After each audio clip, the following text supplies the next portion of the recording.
Like if there's an issue at hand, I want to address it right now. And the reason for that isn't that I enjoy it. In fact, I don't enjoy it at all. But what I really don't enjoy is prolonged conflict that never goes anywhere and that never ends. Yeah. And so conflict delayed is conflict amplified, right? Exactly It just grows on you. Yes. Exactly that. And that's one of the oldest stories that people have been telling each other forever, is that ignored things grow in the darkness outside the city until they become monstrous and break down the walls. And so you think, well, I'm afraid of listening, I'm afraid of hearing the problems. And that's fair enough. It's no wonder you're afraid.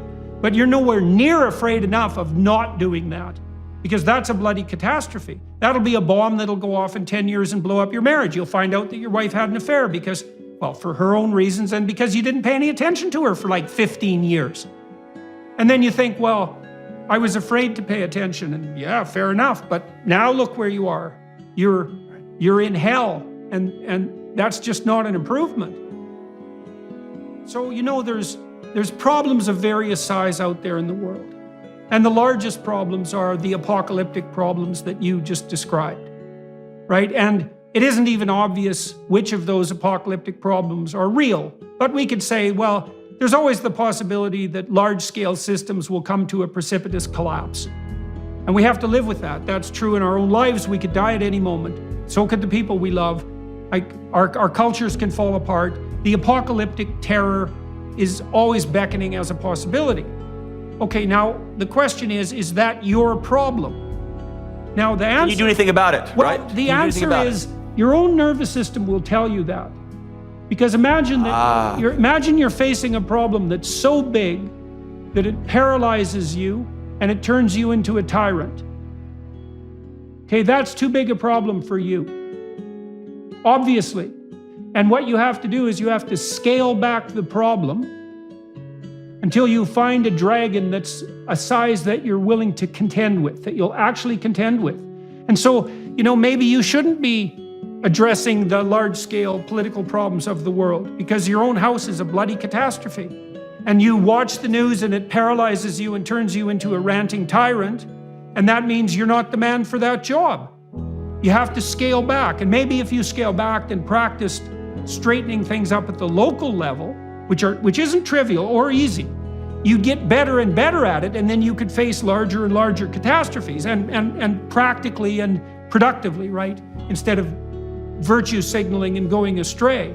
You know, you do this in therapy. Is if someone is having a hard time making friends, you break that down into micro steps. And one thing you might have to do, as we discussed, is you might have to teach the person to introduce themselves.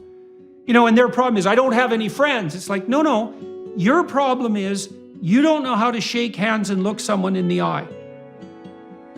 Right? And then you might say, well, can you do that? And they might say, well, I'm afraid to shake hands. It's like, well, can you look at me? Can you stretch out your hand? You know, can you touch my hand? I mean, this might sound trivial, but lots of people are paralyzed with social anxiety. And they have no idea how to shake hands. Yeah. And that just stops them cold, right? Because if you can't introduce yourself, how the hell are you going to make friends? If you run, then the signal that the story you're acting out is that the thing you're running from is bigger than you and that you have to hide. And that's just a recipe for anxiety. Now, it's not necessarily that easy to turn and face something, but you do detail out a variety of strategies in your books that might help people do that. You can differentiate the problem. Like you might have been traumatized at work, let's say, or let's not use that sort of jargony phraseology. You may be having tremendous difficulties at work. You might be dealing with people who are tyrannical at work and find it very meaningless. And that's bothering you constantly. It's disturbing your sleep, for example, and it's haunting you. And you tend to try to push it out of your mind when the thoughts come.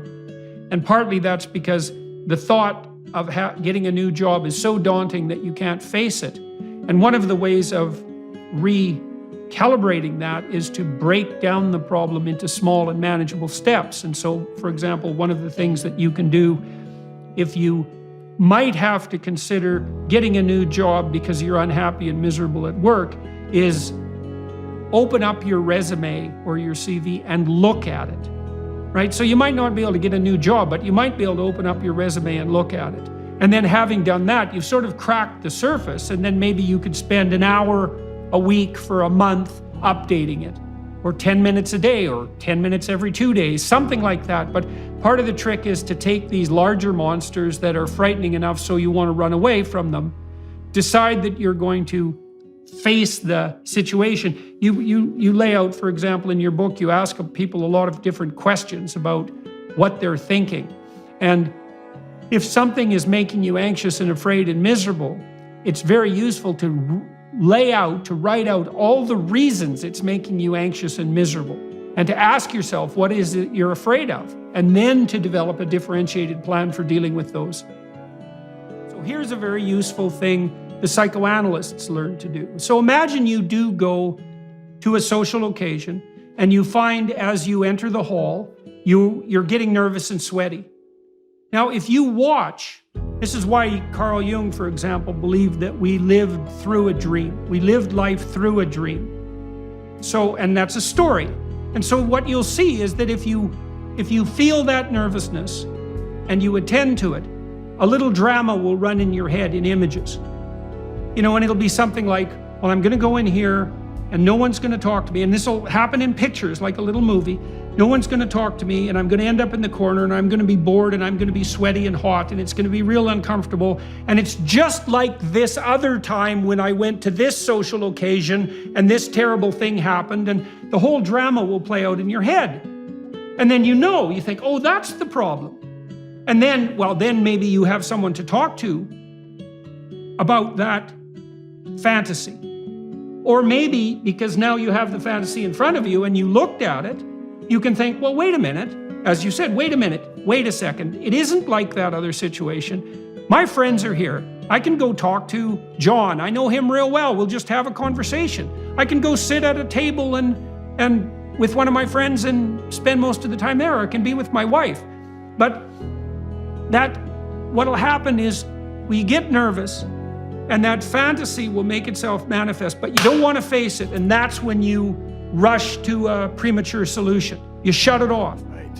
Yeah, so what you're doing there is you're failing to allow the anxiety-ridden fantasy to make itself manifest. And you do that because you don't want to know where you're vulnerable, right? And no wonder, like, who the hell wants to know where they're vulnerable? But the answer to that is, well, someone who wants to fix it. Because you're not going to fix it. I do, yeah, I do, absolutely. Yeah. Right. And now I've come to, I love looking for those vulnerabilities, and I love a good community, and I love the discourse. I love my friends who will point them out and say, hey, here's a blind spot, which is why, again, circling back, it's why we have to have other people in our life. Now, if done in the right spirit, I love, that's the whole scientific process, right? Rejecting the no, like, I wasn't wrong, right? Like, the whole idea is, let's be a little bit less wrong, right? So I think there's yeah, that's right. That's the whole idea. That's humility, man, is to be a little bit less wrong. And Jesus, that's what a deal.